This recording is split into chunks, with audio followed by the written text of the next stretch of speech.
Hola, bienvenido a este video en el cual trabajaremos contenidos que están dentro de la unidad número 4 de nuestro programa, que tiene el siguiente resultado de aprendizaje: determinar el comportamiento de los gases puros y en mezcla aplicando las leyes de los gases ideales. Para esto ya lo has revisado en clases anteriores, en la cual has caracterizado el estado gaseoso y además determinado variables para estas sustancias gaseosas aplicando diferentes leyes de los gases.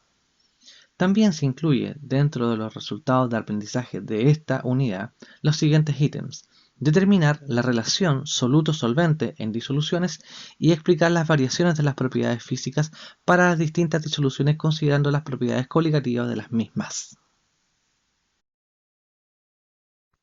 El estado líquido es un estado de agregación de la materia intermedio entre el estado sólido y el estado gaseoso. Las moléculas de los líquidos no están tan próximas como en el caso de los sólidos, pero están menos separadas que las de los gases. Además, ocupan posiciones al azar que varían con el tiempo y las distancias intermoleculares son constantes dentro de un estrecho margen.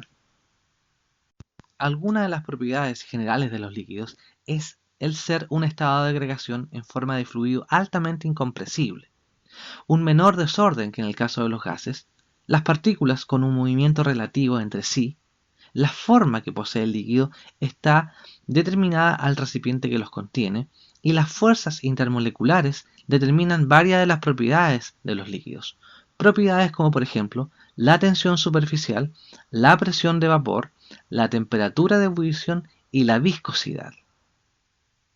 La primera propiedad que vamos a estudiar es la tensión superficial, que se define como la cantidad de energía necesaria para estirar o aumentar la superficie de un líquido en una unidad de área, también entendida como la medida de la fuerza elástica que existe en la superficie de un líquido. Aquellas moléculas que están en la región interna del líquido poseen una acción de fuerzas intermoleculares en todas las direcciones. Sin embargo, aquellas que están en la superficie no lo tienen en la parte superior, lo que genera finalmente que la superficie se tensa al igual como lo hace una película elástica. Importante mencionar que los líquidos que tienen fuerzas intermoleculares grandes también poseen tensiones superficiales altas. El caso del agua es consecuencia de sus puentes hidrógenos. Bueno, acá tenemos dos recipientes. En uno pondremos agua y en el otro alcohol etílico, también llamado etanol. Ponemos un trozo de cuchilla sobre el agua y vemos cómo se mantiene la superficie. Ahora veamos lo que sucede al intentarlo sobre el alcohol. Se hunde directamente. Voy a probar con más cuidado.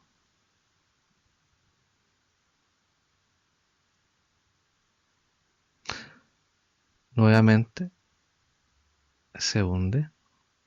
Eso debido a la débil tensión del alcohol. Ahora vamos a agregar algunas gotas de alcohol sobre el agua. La cuchilla se hunde al disminuir la tensión superficial del agua. Vamos a colocar ahora una cuchilla de cartonero sobre el agua.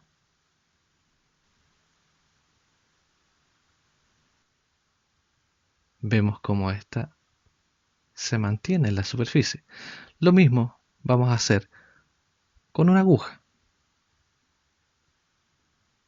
Se mantiene en la superficie. Ahora vamos a añadir un poco de lavalosa disuelto en agua y veamos lo que ocurre. Se hundieron instantáneamente. Bueno, eso ocurre gracias a que los jabones y los detergentes disminuyen la tensión superficial, lo cual les permite penetrar en la ropa y además disolver las grasas. Vamos a soltar ahora algunas gotas de alcohol sobre la superficie de un vidrio. Veamos lo que sucede.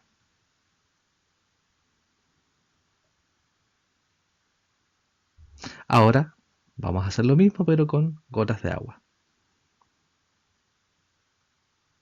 Se observa en este caso que las gotas se mantienen en la superficie gracias a la alta tensión superficial del agua.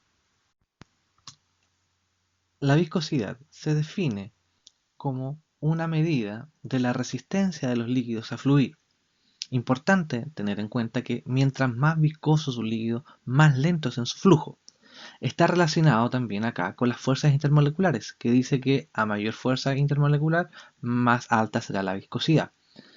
En la siguiente tabla se observan viscosidades de algunos líquidos comunes a 20 grados Celsius. Tenemos, por ejemplo, la acetona, el benceno, el éter dietílico, el mercurio, el agua y el glicerol con sus viscosidades en newton segundo metro cuadrado. Y nos damos cuenta de inmediato que hay varias diferencias. El caso que vamos a notar ahí, por ejemplo, es la acetona y el glicerol.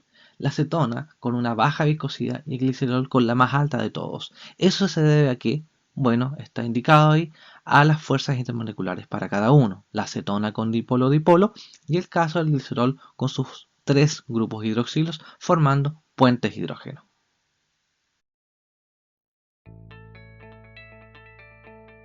Para esta observación utilizaremos 2 monedas del mismo tamaño y 2 vasos. En uno agregaremos champú y al otro vaso simplemente le agregaremos agua. Luego, acto seguido, tomaremos nuestras monedas y las lanzaremos desde una misma altura en los vasos. Observemos. ¿Por qué sucede esto? Esto se debe a la viscosidad, que es la propiedad que poseen los líquidos donde se ejerce una resistencia a la fluidez que se genera a partir del movimiento de las moléculas. El champú posee mayor viscosidad, por eso la moneda tarda más tiempo en llegar al fondo. La presión de vapor es definida como la presión de la fase gaseosa sobre la fase líquida a una determinada temperatura. Hay que dejar claro que este es un valor independiente de la cantidad de líquido o de vapor existente. Y también que existe un equilibrio dinámico entre la fase líquida y la fase gaseosa. Las fuerzas intermoleculares, en este caso, tienen una relación inversamente proporcional. ¿Qué significa esto? Cuanto más débil sean las fuerzas, más volátil el líquido y por lo tanto mayor será su presión de vapor. Lo podemos observar en el caso de los 3 líquidos que se comparan en esta gráfica, que son el éter, el alcohol etílico y el agua. Se pueden dar cuenta las diferencias que existen para cada uno de ellos. Y por último, indicar que la presión de vapor de un líquido siempre aumenta con la temperatura. La temperatura de ebullición es la temperatura a la cual un líquido hierve cuando la presión de vapor es igual a la presión que se ejerce sobre su superficie. Existen 2 formas para que un líquido hierva: aumentando la temperatura o al disminuir la presión. Eso lo podemos graficar con este esquema en el cual se muestran 3 puntos de ebullición que presenta el agua en distintas zonas. Al nivel del mar a 100 grados Celsius, en Ciudad de México a 92 grados Celsius y en el caso del monte Everest a 75 grados Celsius. La razón de por qué ocurre esto está dado por las diferencias de presiones que existen. A nivel del mar existe mayor presión que lo que ocurre en Ciudad de México y finalmente en el monte Everest, donde la presión atmosférica es menor.